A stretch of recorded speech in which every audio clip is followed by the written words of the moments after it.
It is good to be with you this afternoon. Linda chose that song for Stephen. She thought it spoke to his spirit, his grit, his determination. And we gather today to remember the life of Stephen, who was a proud son of New York and Rockaway Beach. He was the grandson of a priest. He was a veteran protecting and defending our republic. He was a tinkerer, an engineer, someone who was curious. He was a beloved son, a truly beloved brother and cousin. He was a father, a companion, a good and kind man. He is someone who I heard in more than one description was a door opener, someone who wanted to make sure people knew they were loved and safe. He was kind and creative, and he lived through very difficult moments and times in his own family and the wider world. And yet he leaned forward with a gentleness and a good life. We take a moment in time this winter in New York to remember Stephen's good life, the gifts of love and creation, of listening, of a welcoming heart, a commitment to kindness and laughter, and the stories and love that flow from us to Stephen and from Stephen to us. We come with joy and sorrow, feelings tender and complicated. And in this moment, on this sunny Sunday, I invite us to recall a moment with Stephen. Perhaps it was a moment on a beach.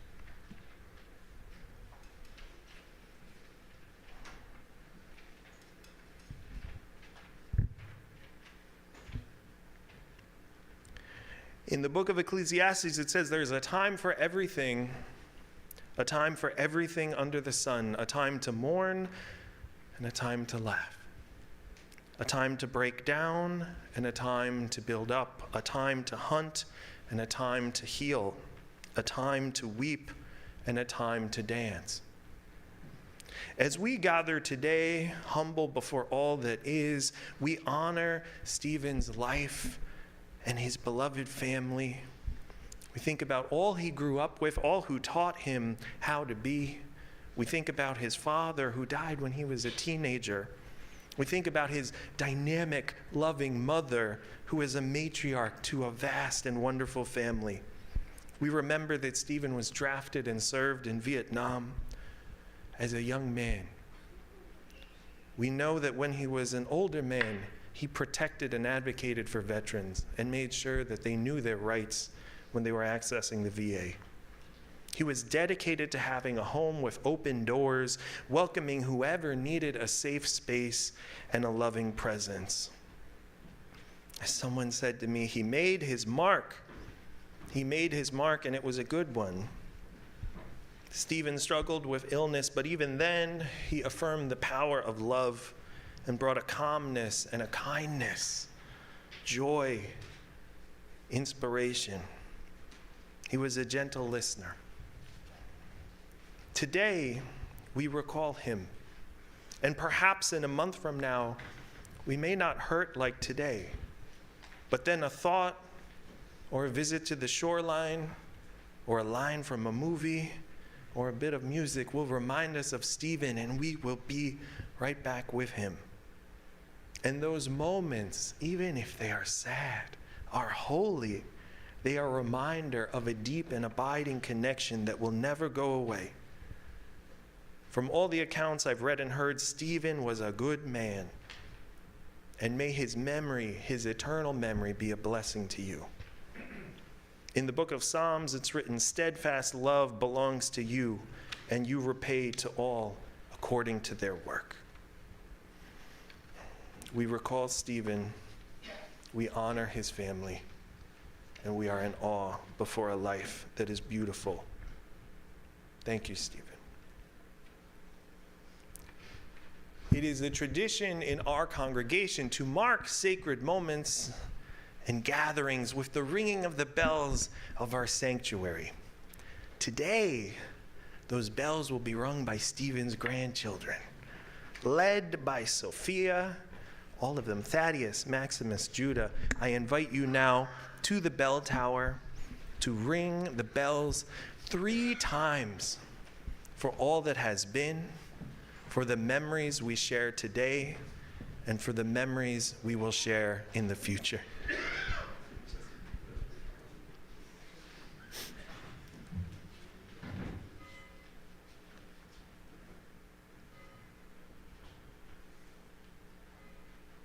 Yes.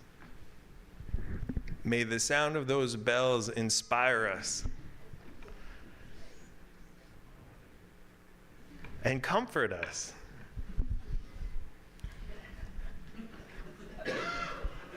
Keep ringing. For love and hope and one more story.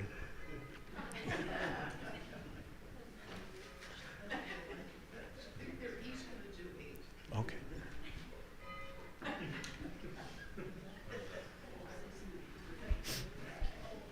Thank you.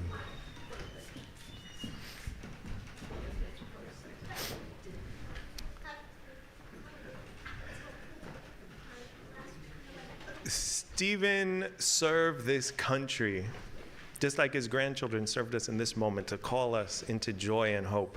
Stephen served this country. He pledged to protect our Constitution and defend our republic. He gave years of his young life in service. In honor for Stephen's defense of the United States of America, we now have a National Honor Guard ceremony.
In our sacred tradition, we light a chalice, a candle, a symbol of hope in hard times. As we light our candle today, we call to mind all those who show up in loving manners in the most difficult of days.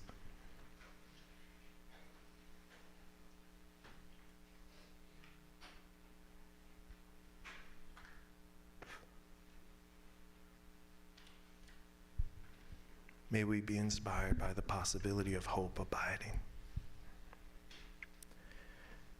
Would you join in the affirmation printed in your order of service? Inspired by love, our mission is to seek our true nature, connect deeply and openly, and act for justice. I invite you to rise in body or spirit as we will sing our songs of praise from all that dwell below the sky. They are sung in English and Spanish. Thank you.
It is now my honor to invite Theo forward to offer a special reading, a letter to your father.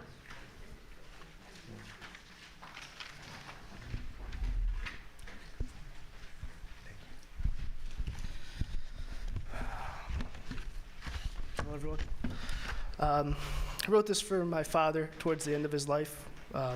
Developed dementia, and I knew that the amount of time that I would have with him was limited, and I wanted to make sure that I let him know how I felt while I still could.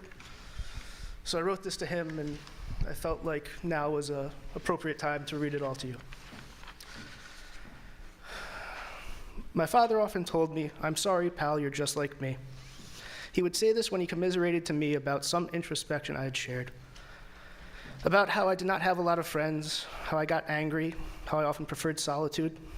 I think he believed that these things were failings, and they had passed on some flaw to me either through nurture or nature. The thing I wished I had said in response was that I was never sorry to be like him. I may not have many friends, but the people I was lucky enough to call my friends are some of the greatest people I know, and I would trade a dozen fair-weather friends for any of them any day. If something made me angry, there was a reason, and like him, I knew that sometimes it was justified to be angry. Sometimes people need to know that they are wrong. If I was ever a loner, I had been taught how to handle a problem and trust in myself. He showed me that if you were going to do something, you should do it right. And once I knew the right way, I carried that with me. My father is all the things I wish I was. And if he was responsible for the negative in me, then he also must be the good in me as well. I can't even begin to count the number of times he lectured me on the importance of family, how no matter what, that was a bond that couldn't be broken. And while other connections might come and go, family was forever. I wish I could be as true to that bond as he was. My father taught me, So many times I grumbled about having to do things over, but also so many things I despised doing have since proven invaluable. He never shirked from teaching me, and while I might have been annoyed at the time, I see now that those lessons continue to be worthwhile. I learned to fight for myself, to know that much of the world didn't care what happened to me, that the person on the other end of the phone didn't know who I was, that I demand a resolution from a doctor or some phone line. He might have had a temper, but I learned not to stop until I got a solution I could accept.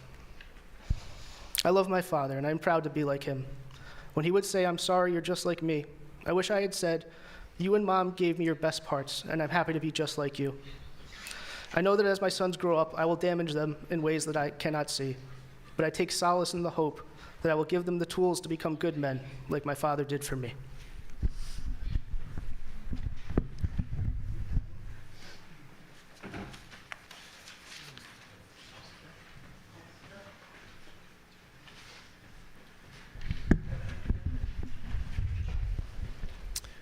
Now we will have a time of remembrance. We'll hear a eulogy.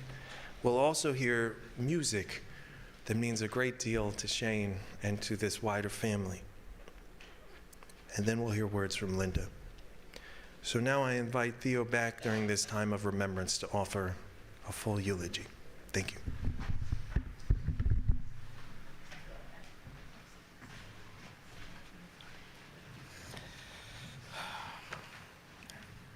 Today, we are here to celebrate the life of Satiris Nicholas. To me, he was my father, but he was many things to many people. A son, a brother, a father, a cousin, a pop-pop, a friend, a husband, a veteran. Stephen was born in Long Island on November 17th to Fotini and Theologos. He was a brother to John, Michael, and Dionysia. He had a loving mother who taught him the importance of family, and also cousins to get in trouble with. He valued his family deeply and always pushed for us to be closer. He often told me, "Your family is forever, and it doesn't matter if you fight. Family looks after each other." He married my mother, Linda, in April of 1988, and I was born soon after. My father raised not just me, but also my siblings, Shane and Shara, as well as shaping the lives of dozens of our friends who passed through our home. I've heard many stories of a family friend passing through the house and seeing my father eat a peanut butter and jelly sandwich and watch SpongeBob. He became a grandfather to Sophia, then Judah, then Maximus and Thaddeus. As my own children came into my life, my father was there to help me through the difficult transition into being a father myself, and he cared deeply for all of his grandchildren. Every time we spoke, he would ask me how I was, and then how Molly was, and then how the kids were. When we would speak about the difficulty of it, he would tell me, "You never stop worrying about your kids." I know he said that with love, and that he felt that way for each and every one of us. I know that we fought, and we argued. I know he had a temper. I know that he was far from perfect. But I still feel lucky to have known him. And while I miss him every day, it doesn't take much for me to smile about some moment where he touched my life for the better. And for that, I will always feel lucky. Thank you.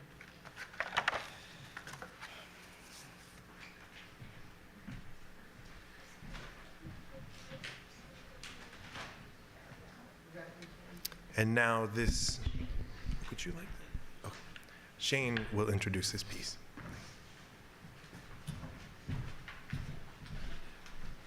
I didn't think I'd be able to do this. Those that know us closely know I'm the more emotional of my siblings, so I'm going to do my best to get through it quick and without breaking down. Just forgive me if it's kind of monotone if I'm reading it. One of the most important aspects of shaping a child into adult are the role models, and more specifically, the parents that the child has in their lives. For almost 40 years, I've had the great luck and honor of having Steve as one of my parents. Linda and Steve were married when I was 9 years old, a year before Theo came along. Steve was my stepfather, but I never saw him as just my mother's husband, and I know he never saw me as just his stepson. I, along with my sister Shara and my brother Theo, were all his children, a title which afforded a sense of safety as well as an abundance of love and loyalty. At times, this title was expanded to include some of our closest friends, namely Carolyn, Bobby John, two examples. At times, Danny. There's a slew of names I could sit up here and throw out at you, and I'll keep it at those. This title was expanded down to them. For a time, both Carolyn, Bobby, John lived under the same roof as Steve and myself, Linda, Shar, and Theo, and our dog Jessie. We were lucky enough to become one large, loving family, and I know Stephen looked at them with the same fatherly love and protection as he did his other children, namely us. I didn't know it then, but these were the happiest days of my life. Stephen wasn't someone who gave you long lectures about how to live or drawn out advice when you came to him with a problem. He was quiet, he was gentle, and reserved, despite his formidable size and stature. He taught me through moments of his own past that he shared with me, the time he gave me, the qualities and values that he lived by every day. One of the most meaningful gifts he gave me was introducing me to science fiction films. To some people, they're just movies, but to me, they became doorways, and they sparked curiosity, imagination, and a love of asking, what if? They taught me to think beyond what's right in front of me, to wonder about the future, humanity, and our place in the universe. These movies didn't just entertain me, they helped shape how I think, how I question, how I dream. And every time I watch one now, I'll feel that connection to him. But as much as he loved stories about distant galaxies and strange new worlds, his strongest beliefs were rooted right here in real life. He believed deeply that close friends and family is what truly mattered. Not status, not money, not possessions, not even the careers we have, but the people around us, the people closest to us. He showed me that relationships are something you invest in, you show up, you listen, you care, you protect the people you love, and with the time you have, because the time you have is most precious. Watching him live that truth influenced me more than he could ever realize. It taught me what it means to be loyal, present, and grounded in the people that matter, and these lessons will stay with me forever. I will miss Stephen, but more importantly, I will carry him forward in the way I care for others every day of my life.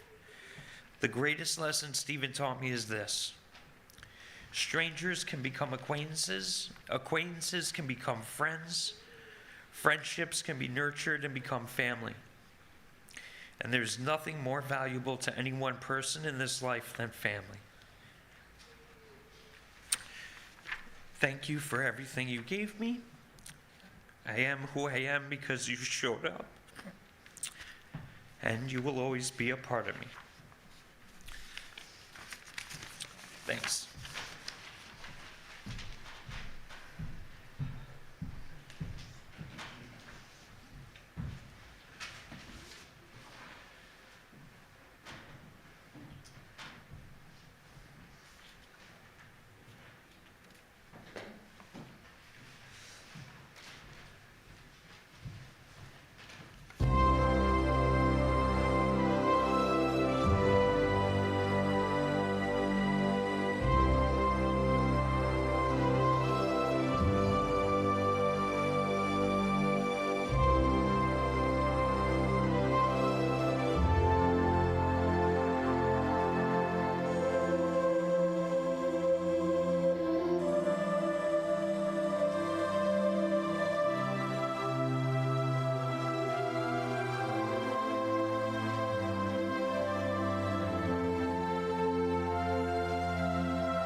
There's a man whose name is Rabbi Ronald Gittleson. In 1945, he wrote the original eulogy for the men that had died at Iwo Jima. Stephen and I read that. We read it together. It was the kind of thing that you could read today and you would still cry. He promised those men it would never happen again. In looking for his eulogy, I came across "We Remember Them," which he also is credited with writing. And I'd like to read that now. We remember them. At the rising of the sun and its going down, we remember them. Or at the blowing of the wind and the chill of winter, we remember them. At the opening of the buds and in the rebirth of spring, we remember them. At the rustling of the leaves and in the beauty of autumn, we remember them. At the beginning of the year and when it ends, we remember them. When we are lost and sick at heart, we remember them. When we have joy we crave to share, we remember them. When we have decisions that are difficult to make, we remember them. As long as we live, they too will live, for they are now a part of us. We remember them.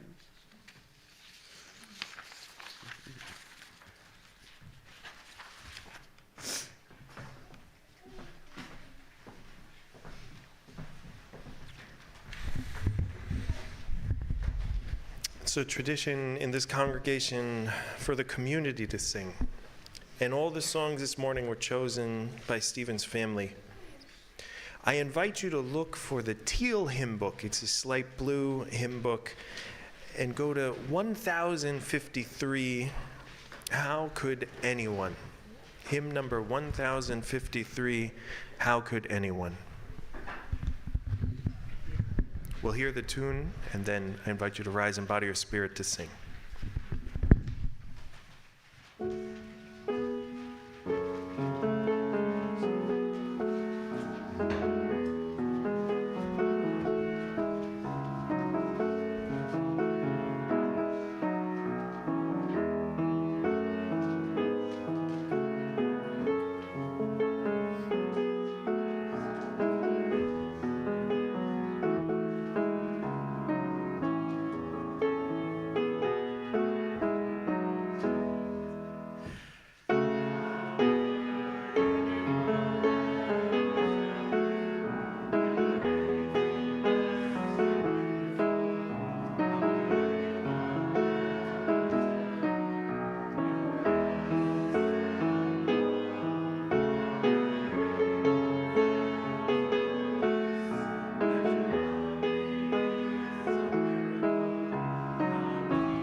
As we remember Stephen, all those who came before us,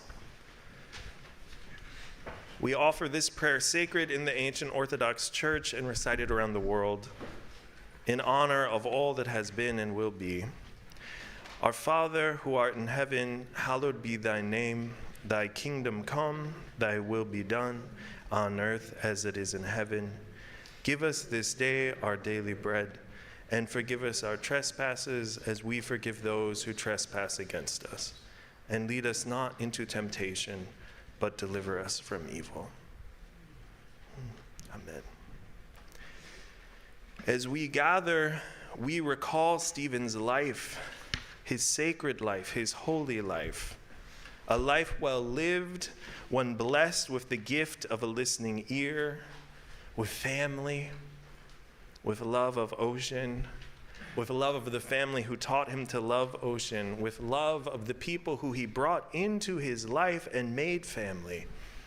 We honor and bless and remember Stephen for having always had his loved ones back, for having been present, for having been curious, for having laughed and been steady, for his love of music, of jazz and rock and roll, for his curiosity, for his sacred, holy, open door.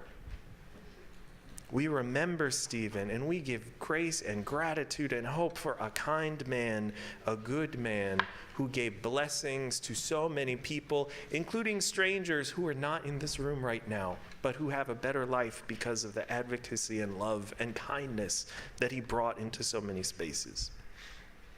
We think about those blessings he gave us and that are unknown, and we recall that this moment is blessed because Stephen's life was holy, worthy, and meaningful.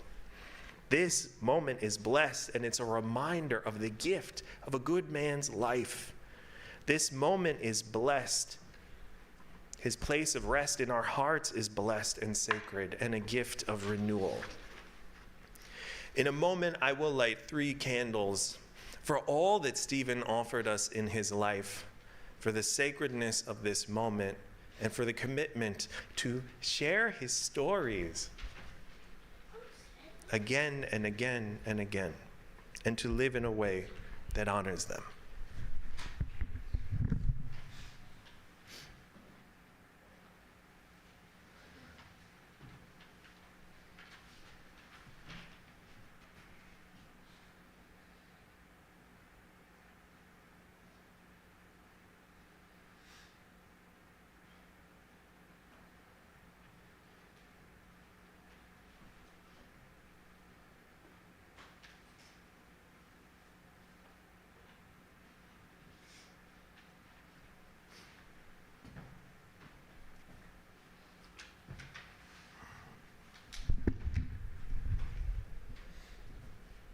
Spirit of life and love, we give thanks for this moment and for Stephen's sacred life. Be present with us as we seek to honor his legacy, to bring and be compassionate with one another, and to forever remember that we too can open our door to all who need welcome and safety. And one story Linda told me, I have to say that Stephen was an altar boy in the church, and apparently one Easter he started to fall asleep, and his cousins kept him awake to make sure he didn't drop a candle. And it just came to me as we were lighting these remembrance moments. In honor of the journey that Stephen lived beautifully and wonderfully, even in difficult moments in his life, we now lift up our closing hymn, a song about all of us on our journeys, this one world. It is Blue Boat Home, number 1064 in the Teal Hymn Book. Please rise in body or spirit.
In a moment, we will extinguish this chalice, and then afterwards I'll offer final blessing. But one thing that's so important, and I think Stephen would want this, is check on each other a month from now. Out of so many different rooms, we have come into this space. And whether you're joining the family online or whether you're present in this space, you are all connected to Stephen and his life and his lessons. And I think he would want you to keep checking in on one another. So as the seasons change, remember that love abides and the open door keeps inviting us. Would you join me in the unison affirmation as we extinguish our chalice flame? We extinguish this flame, but not the light of truth, the warmth of humanity, or the fire of commitment. These we carry in our hearts until we are together again. Spirit of life and love, bigger than the universe, smaller than a grain of sand on the beach. Be with us now in this moment of blessing and remembrance. It may feel like we've been through a desert, and remind us that there is warm water. Let us be like water to one another. Let us be relief and kindness and compassion and support. May we honor the joy Stephen brought into our lives. May we honor his example of protection and love. May we honor the memories and lessons Stephen's living and his family has given us. May we share memories and life and hard-earned wisdom. May our ancestors be honored. May Stephen be honored. And may we remember those who traveled so far across oceans to start a new way of life here. May we be good ancestors ourselves. With tenderness and reverence, we join the company of each other, remembering those who came before and those who will come after. We ask this blessing of peace and comfort and strength through the one and only Spirit of life and love, inspiring us now and forevermore. May the Most High, Most Holy, give rest to our brother Stephen, who has departed from us, and number him among the just and holy through his goodness and compassion, and most merciful one. Everlasting be your memory, brother Stephen, you who are worthy of blessedness and eternal memory. Amen. Amen. The memorial has ended, and after our beautiful postlude song, you are invited by the family to share meal and memory and time with one another. May it be so.